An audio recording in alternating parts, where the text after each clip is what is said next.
आप समस्त देशवासियों को मेरा नमस्कार, प्रणाम, जय जय श्री राम। भाइयों, अभी आप देख ही रहे हैं कि आज मेरा मन तो था दो विषयों पर बोलने का। एक, नागपुर में जो घटना हुई है, अत्यंत दुर्भाग्यपूर्ण घटना हुई है, और दूसरा, सिद्धारमैया गवर्नमेंट ने, सरकार ने कर्नाटक में जो 4% आरक्षण ओबीसी, एससी, एसटी उनका कट करके ही मुस्लिमों को दिया है। चूंकि कोई और दूसरा ऑप्शन नहीं है, आरक्षण सीमित है, उनको केवल उन्होंने उनके हिस्से का खाना लेकर उधर दे दिया है, जो कि बहुत ज़्यादा अत्यधिक हितैषी ओबीसी यानी कि निम्न जाति के, हमारे यहाँ कोई निम्न जाति नहीं है, परंतु जो उनके के कथनानुसार मानते हैं, तो उन्होंने इतना अच्छा उनके लिए कार्य किया है, जो वास्तविकता में कांग्रेस के लिए बहुत बड़ा एक कदम है, परंतु देश के लिए बहुत ये हानिकारक है। इन दोनों विषयों पर मैं आपके समक्ष बोलना चाहता था, परंतु आज मेरा मन थोड़ा कुछ अजीब सा हो रहा है, तो मैं आज इन दोनों को स्टॉप करके इनको कल मैं बताऊंगा इन विषयों पर। आज मैं आपको भगवान श्री कृष्ण के एक ऐसे अनन्य भक्त, जिनको मैं समझता हूँ कि भगवान कृष्ण की उपासना करने वाला शायद ही कोई व्यक्ति ऐसा होगा जो नहीं जानता होगा, और वो हैं संत हरिदास जी। संत हरिदास जी,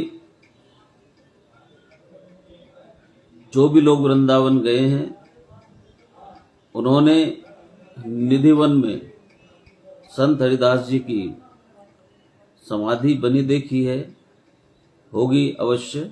सबसे बड़ी समाधि उन्हीं की बनी हुई है, जहां पर शाम के टाइम दिन छिपने के बाद में एक चोटी तक नहीं रहती, वहां पर संत हरिदास जी ने भगवान कृष्ण की भक्ति की और उनका साक्षात्कार किया,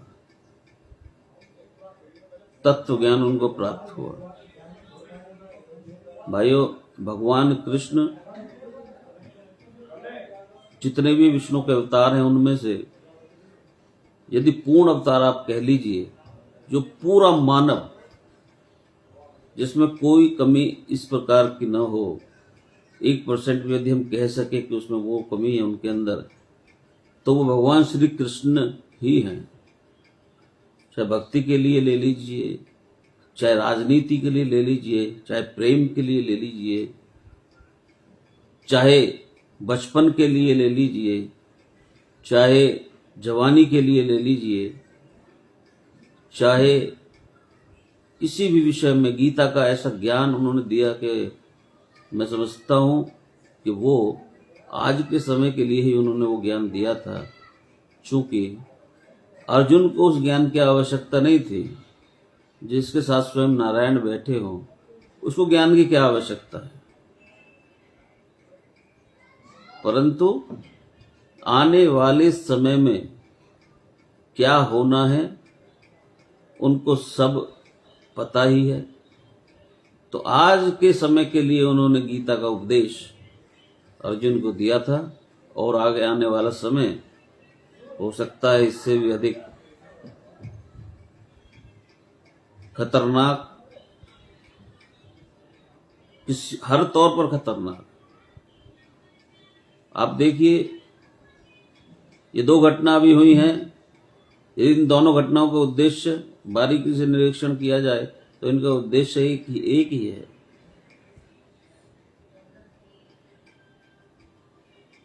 और भगवान श्री कृष्ण को आप देखिए, जो उन्होंने बचपन जिया तो ऐसा जिया कि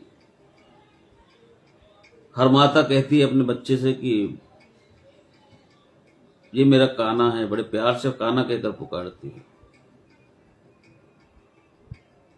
जवानी जी तो ऐसी जी कि जिनको हर व्यक्ति ये कहकर पुकारता है, उनका उदाहरण देता है कि वह बड़ा कान्हा बना फिरता है आज के समय में।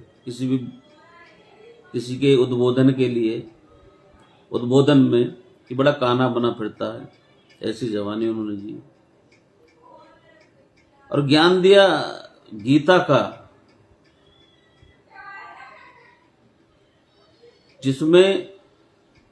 जिसके सामने हजार क्या लाखों नोबेल पुरस्कार भी कुर्बान है। और युद्ध किया तो ऐसा कि 5 प्रवासी बच्चों को उठाकर इतनी बड़ी सेना, जहां पर एक एक आदमी, एक एक योद्धा पूरी की पूरी पांडवों की सेना पर भारी था। आपने देखा ही होगा युद्ध, उसके बारे में सुना ही होगा। यदि भगवान कृष्ण न होते तो धर्म की स्थापना नहीं होती। तो युद्ध किया तो ऐसा कि उन पांचों को राज दिला दिया, और वो भी इतनी उस समय की सबसे शक्तिशाली सेना के सामने युद्ध कराकर। लोग कहते हैं कि उसमें छल हुआ, भगवान कृष्ण ने उसमें ये किया, उसमें वो किया, ऐसा नहीं करना चाहिए था, कर्ण को गलत मारा गया। यानी कि वो अपने अपने हिसाब से लॉजिकल बात करते हैं। यदि लॉजिक से देखा जाए वो ठीक है, परंतु उन्होंने क्या कहा है, यदा यदा ही धर्म से, जब जब धर्म की हानि होगी तो मैं आऊंगा। और जब वो आएंगे तो रक्षा करने हेतु, जब लोग विनाश करने के लिए, अपराध करने के लिए षड्यंत्र कर सकते हैं, तो क्या धर्म की स्थापना के लिए किसी प्रकार की छोटी सी यानी कि कूटनीति का उपयोग करना गलत है? मैं तो नहीं समझता गलत है, क्योंकि वहां विषय धर्म और अधर्म का था। अब भगवान श्री कृष्ण के साथ में ये भी कहते हैं कि भगवान कृष्ण की इतनी रानियां थी। अब ये विषय बहुत बड़ा हो जाएगा, अगर उनके विषय में यदि एक पॉइंट लिया जाए तो एक एक पॉइंट में बहुत समय लग जाएगा। उनको यदि आप पढ़ेंगे, श्री कृष्ण के बारे में यदि जानेंगे, देखिए भगवान कृष्ण के बारे में जो किताबों में लिखा है वो नहीं बता सकते लोग। वो सही है गलत है ये मैं नहीं मानता। भगवान श्री कृष्ण की गीता में जो लिखा है उसको मैं 1001% सत्य मानता हूं। और दूसरा, जो भगवान श्री कृष्ण की वर्णन उनके भक्तों ने किए हैं, जिन्होंने भगवान कृष्ण का साक्षात्कार किया है, उनकी वाणी से, जो उन्होंने अपनी वाणी को जिन पुस्तकों में लिपिबद्ध किया है,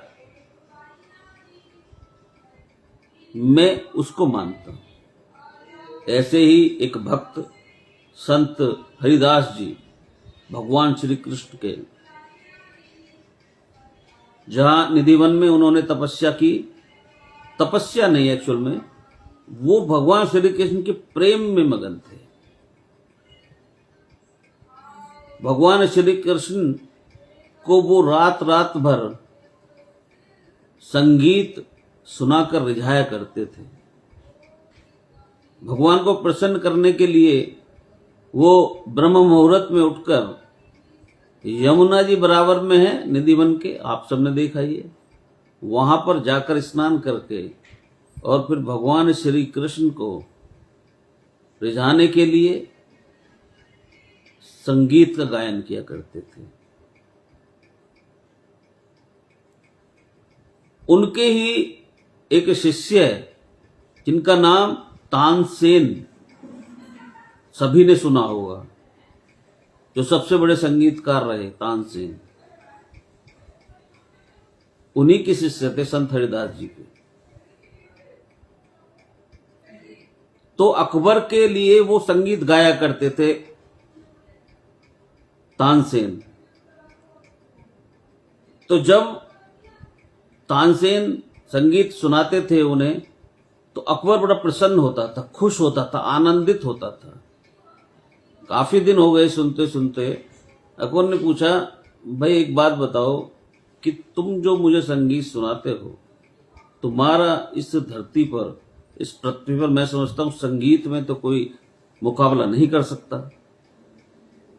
ऐसा संगीत जो मुझे मंत्रमुग्ध कर देता है, यानी कि एक तरीके से दूसरी दुनिया में ले जाता है, ऐसा संगीत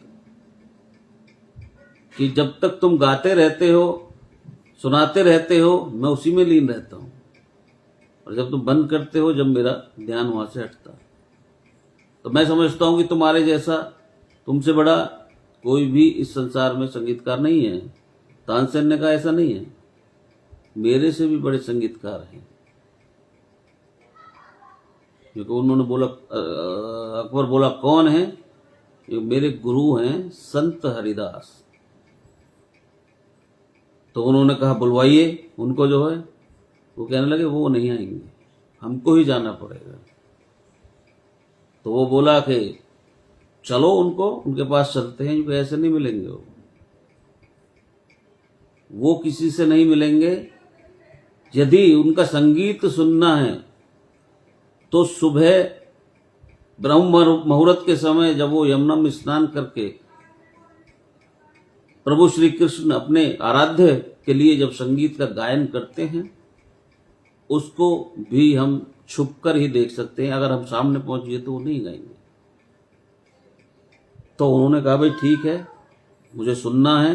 जब तेरा संगीत इतना उच्च स्तर का है, तो इससे भी यदि कोई उच्च चीज है तो वो तो मैं अवश्य सुनूंगा।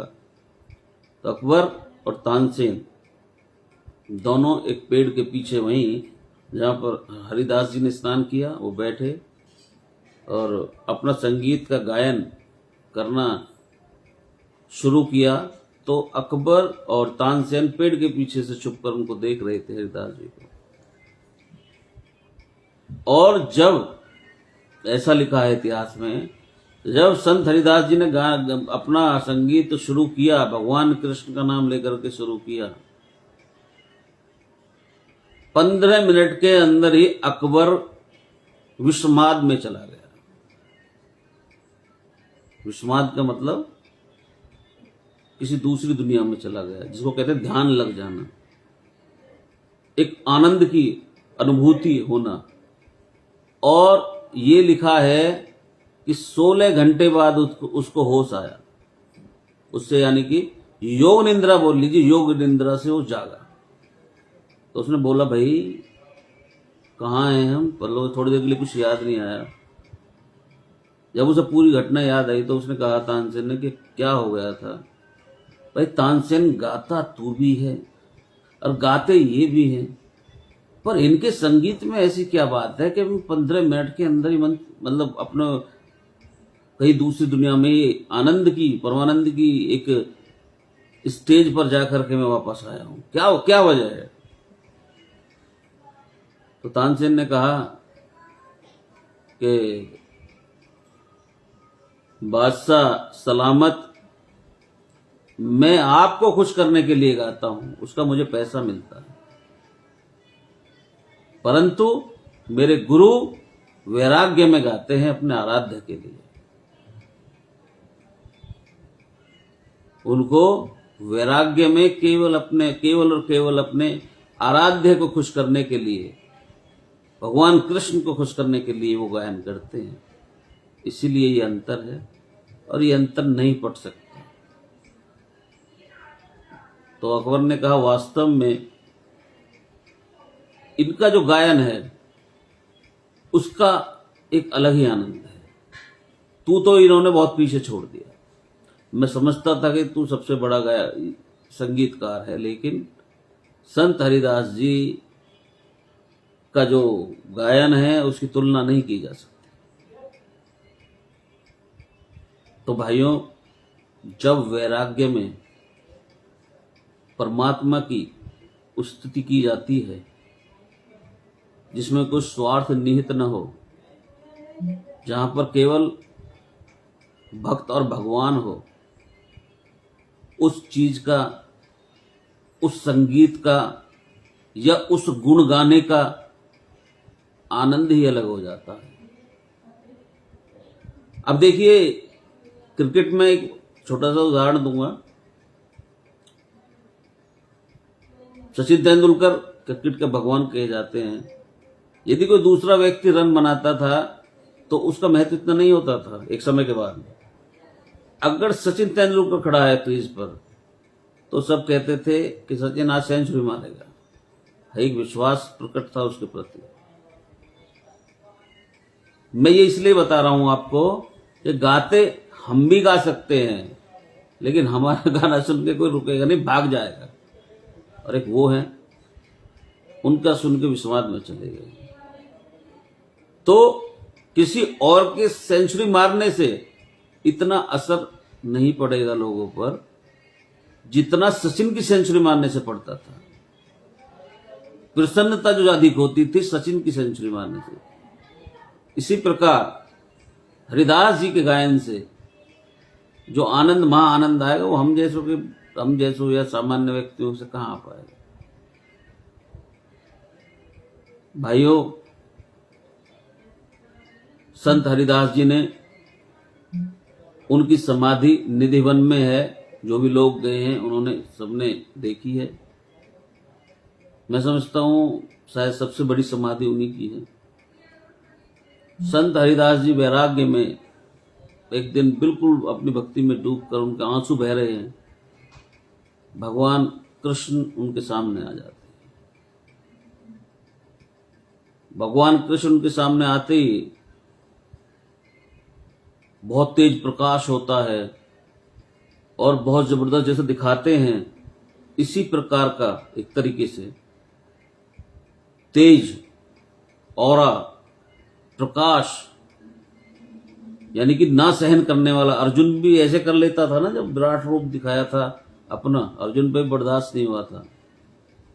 ऐसा ही रूप लेकर भगवान कृष्ण आते हैं। भगवान कृष्ण बोलते हैं कि भाई, मैं तुम्हारी भक्ति से प्रसन्न हूं और बताओ तुम्हें क्या चाहिए, क्या मांगना है। ये कि प्रभु, मुझे आपसे कुछ नहीं चाहिए। आप मेरे सामने आ गए, आपने मुझे दर्शन दे दिए, बस मुझे लिए यही पर्याप्त है। नहीं, कुछ तो मांगना पड़ेगा। तो भगवान कृष्ण ने कहा कि यदि तू कहे तो मैं यहां पर स्थापित हो जाऊं, अपने दर्शन जैसे तुझे दे रहा हूं ऐसे लोगों को दूं।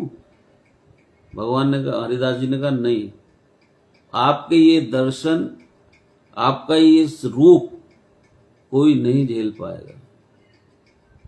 इसका जो तेज है वो व्यक्ति को या तो अंधा कर देगा या पागल कर देगा। इसलिए आप यहां पर रहते ही हैं, लेकिन साक्षात रहने की आवश्यकता नहीं है, अपने सूक्ष्म स्वरूप में ही रहिए। तो बोले, फिर मांग तो कुछ ना कुछ तो मैं दूंगा। तो भगवान कृष्ण ने कहा कि आप मेरी आंखों में बस जाइए। हरिदास जी ने कहा कि प्रभु, आप मेरी आंखों में बस जाइए कि मुझे आपके अलावा कुछ दिखाई ही न दे। तो भाइयों, ऐसा ही हुआ। भगवान चले गए। वो बस भगवान की भक्ति में ही 24 घंटे, भगवान के अलावा कुछ, जब भगवान आंखों में बस गए, भगवान ने दर्शन दे दिए, तो आध्यात्म का चरम है। तो ये आज मैंने इसलिए सुनाई है, इससे वृंदावन का महत्व कितना है इसके विषय में भी मैं आपको अवगत कराना चाह रहा था, जितना मुझे ज्ञान है। और देखिए, भगवान कृष्ण की एक घटना नहीं है, उनकी सैकड़ों घटनाएं हैं। एक काबुल से पठान आकर भगवान श्री कृष्ण को जूती पहनाते हैं, भगवान श्री कृष्ण को आना पड़ता है। उनके बहुत बहुत किस्से हैं भगवान कृष्ण के। काबुल से उसके मन में श्रद्धा जाग जाती है। सुनाऊं फिर लंबा हो जाएगा, किसी और दिन सुनाऊंगा। बहुत अच्छा, मतलब इतनी भक्ति। देखिए भगवान को, ये जो कहते हैं ना धर्म धर्म धर्म, ये मेरा धर्म, ये मेरा धर्म, ये अल्लाह, ये भगवान, ये क्या नाम है, भगवान कृष्ण, ये हनुमान, कुछ भी कोई अलग नहीं है भाई। मैंने क्या कहा, वहां प्रेम चलता है केवल, और कुछ नहीं। काबुल से पठान चला भगवान श्री कृष्ण को जूती पहनाने के लिए, और वो भी किस लिए? क्योंकि उसने मूर्ति में देख लिए थे कि भगवान कृष्ण के पैरों में जूती नहीं है, नंगे पैर हैं। सिर्फ तस्वीर में देखे थे, लेकिन उसने सोचा कि मैं पहनाऊंगा जूती। वो चले, वहीं से चला। फिर लंबी कहानी है, ये मैं किसी और दिन बताऊंगा आपको। तो कहने का अर्थ है, ये तो हम लोगों ने पैदा कर रखा है। ना तो कोई अल्लाह अलग है, ना कोई राम अलग है, ना कोई वाहिगुरु अलग है, ना कोई जीसस अलग है, कोई अलग नहीं है, सब एक है। जिस दिन ये बात सबके समझ में आ गई, सारे झंझट, सारी परेशानी, सारे दुख, सारी पीड़ा, सारे कष्ट सब खत्म हो जाएंगे। लेकिन ये बात समझना इतना आसान नहीं है।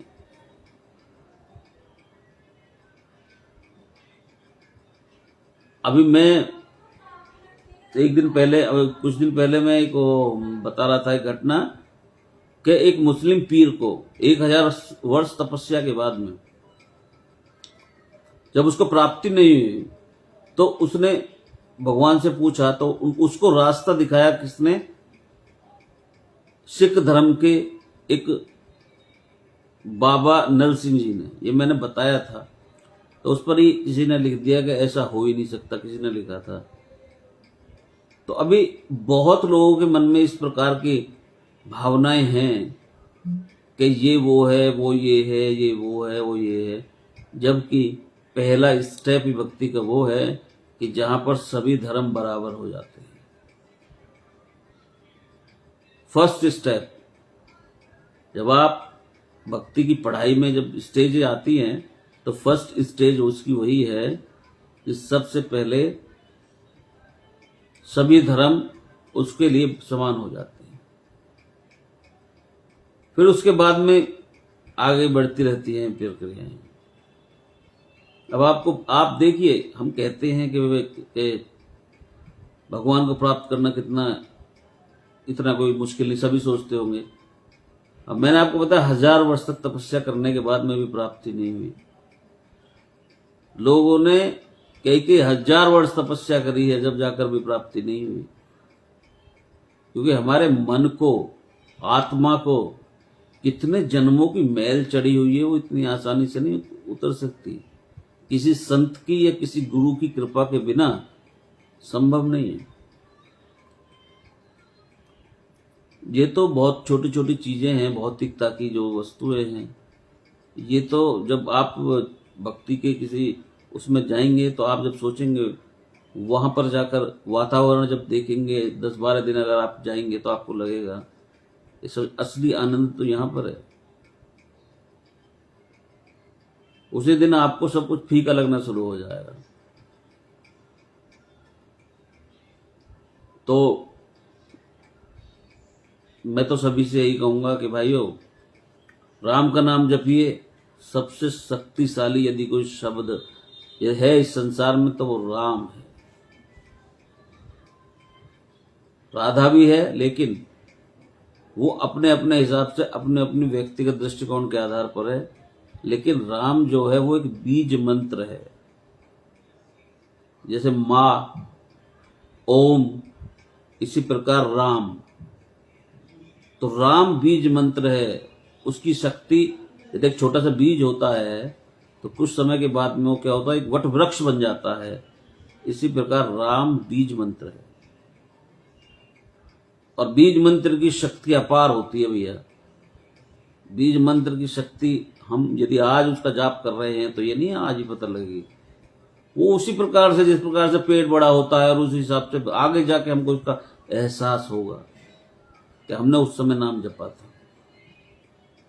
तो भाइयों, राम, मैंने आज आपको ये बताया, मैं इस विषय में नहीं जाना चाहता था कि माँ बीज मंत्र है, ओम बीज मंत्र है, राम बीज मंत्र है। आप इन तीनों में से किसी का भी जप कर लीजिए। ओम का जप कर लीजिए, माँ का जप कर लीजिए, राम का जप कर लीजिए, तीनों का फल आपको एक समान मिलेगा।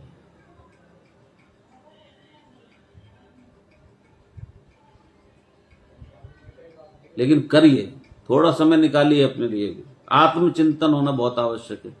हेडगेवार जी ने जब सारा सब कुछ देखा तो वो आत्मचिंतन में डूब गए 4-5 दिन के लिए कि मुझे अब क्या करना है। जब उन्हें रास्ता दिखाई दिया, ये बताऊंगा मैं, उसके आरएसएस के विषय में आपको बताया था मैंने भी, उसको आगे जब बताऊंगा, जब सारी चीजें मैं बताऊंगा। महात्मा गांधी का यदि आप दर्शन पढ़ेंगे तो आप हैरान रह जाएंगे। महात्मा गांधी ने ऐसी ऐसी बातों और ऐसी ऐसे तथ्यों का उजागर किया है उनके मुंह से। अंतिम जब वो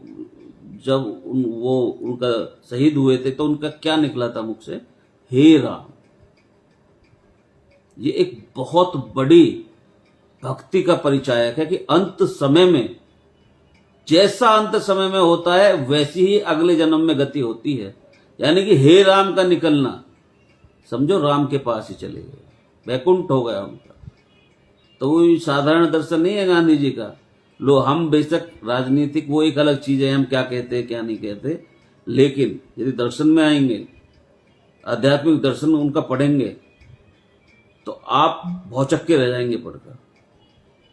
इतने बड़े संत। तो आपने मुझे सुना भैया, बहुत बहुत धन्यवाद। जय जय श्री राम, जय श्री राम।